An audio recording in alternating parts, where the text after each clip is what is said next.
Buenos días, Dios los bendiga, esperando que estén muy bien. El día de hoy venimos a entregar este trabajo de infancia con Laura Prada y quien les habla Edgar Berú. Queremos hablar acerca de las grandes transformaciones que hubieron en el siglo XIX, empezando por el transporte. Una consecuencia de la transformación de los medios de transporte fue la movilidad de la población, pues se abarataban los costos tanto de los pasajes como de otros elementos de la época, produciéndose así varios cambios en la distribución de la población mundial, que ya se habían gestado al establecerse las industrias, porque éstas tienden a concentrarse a un gran número de trabajadores alrededor del centro fabricante en el siglo XIX. Y pues vemos que muchas personas abandonaron el medio rural y se fueron a la ciudad en busca de mejorar su nivel de vida con un ingreso salarial y de permanente cambio que el campo pues no les podía asegurar. En 1807 fue construido el primer barco de vapor con la capacidad para navegar contra la corriente, donde se hizo una demostración en el río Hudson. De pronto fue imitado por técnicos e ingenieros de otros países como Inglaterra, Alemania y Estados Unidos. Crean dos embarcaciones que devoraron las distancias oceánicas en la mitad del tiempo que empleaban las naves de los ferrocarriles. Aparecieron en el año de 1823. Fue el propio Stephenson quien construyó la primera línea ferroviaria en Inglaterra. Surgimiento de las ciudades modernas e industriales en el siglo XIX. Muchos artesanos y campesinos cambiaron sus antiguas ocupaciones y se convirtieron en obreros para el desarrollo industrial, quien trajo con las migraciones el hacinamiento en las ciudades donde las familias vivían prácticamente amontonadas una sobre la otra y con carentes de los más elementales servicios como el agua, el drenaje. Tenían problemas de vivienda y sobre todo se sumaban la falta de escuelas para poderle enseñar y educar a los niños y las constantes epidemias que mermaban el crecimiento poblacional, tales como la tifoidea y otras enfermedades que transcurrían en ese tiempo. Al producirse el desempleo, obviamente los obligaba a emigrar, a irse a otras ciudades y en ocasiones hasta de su propio país. Transformaciones de la vida cotidiana en la infancia. En el siglo XIX se generaba la esclavitud infantil. Y lo peor es que solo se pensaba en acumular, en adquirir capital, y de esta manera los niños trabajaban en fábricas y minas de carbón, siendo menores de 7 años obligados a trabajar de 15 a 17 horas diarias, negándoles la posibilidad de la educación y negándoles la posibilidad de poder socializar con otros niños. En este tiempo decían que el trabajo para los niños era muy fácil. Pero hablemos un poco más acerca de estos cambios en las comunicaciones y los transportes. En 1903 los hermanos Whirring lograron hacer volar satisfactoriamente el primer aeroplano.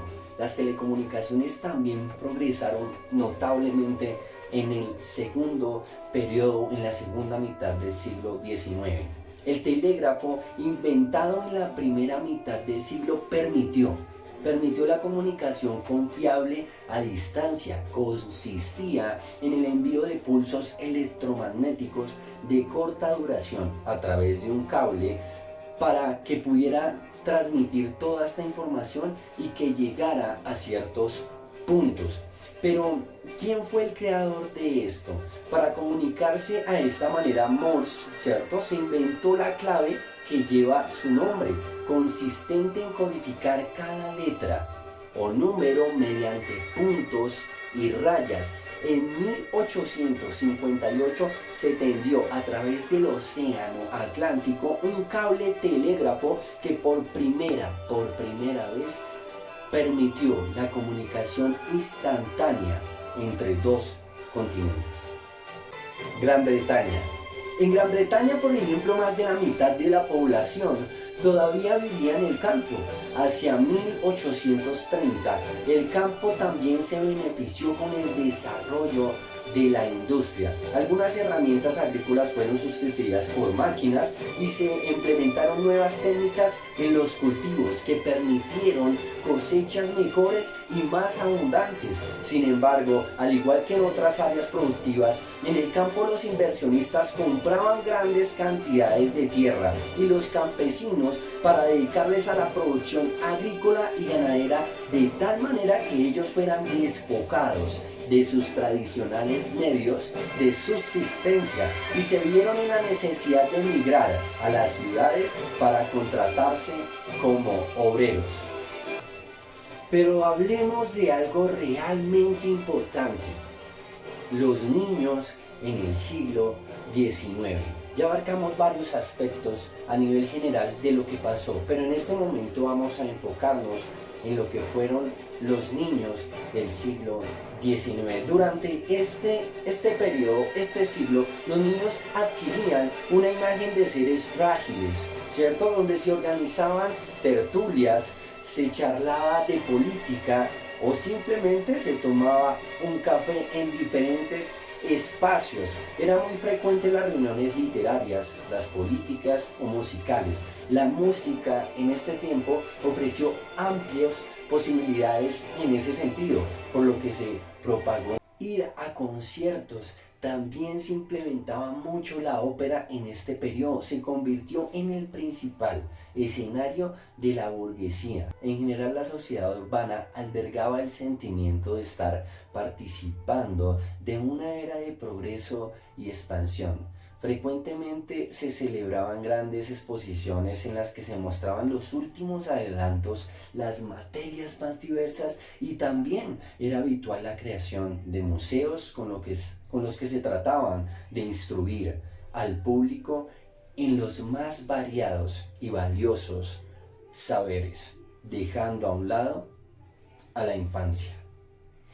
Abusar de los niños era exclusivo en este tiempo y era el disfrute de los adultos. Había sido una práctica muy habitual que ni siquiera debía disimularse, se podía hacer normal porque gozaba de una tolerancia ilimitada. Abusar de los niños en este tiempo no era algo de ocultarse, sino que todo el mundo lo hacía de una manera obviamente deliberada, abusando de la esclavitud y diferentes aspectos de los niños.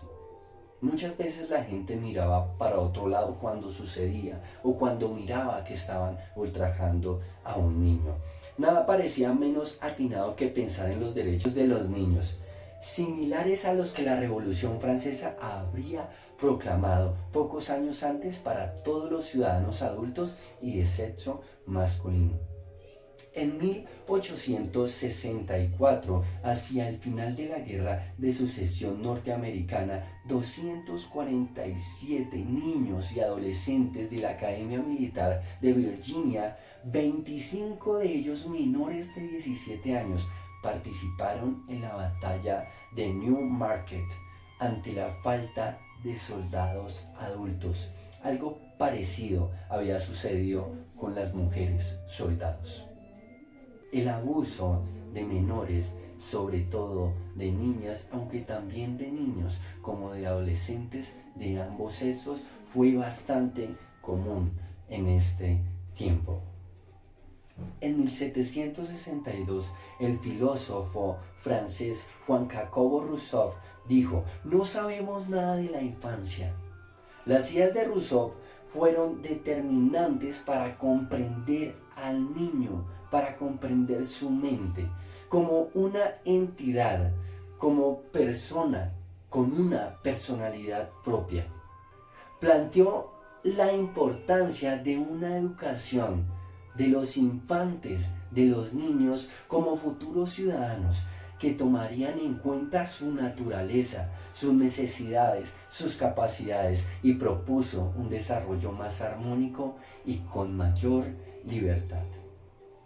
Así le hago el paso a mi compañera Laura Prada.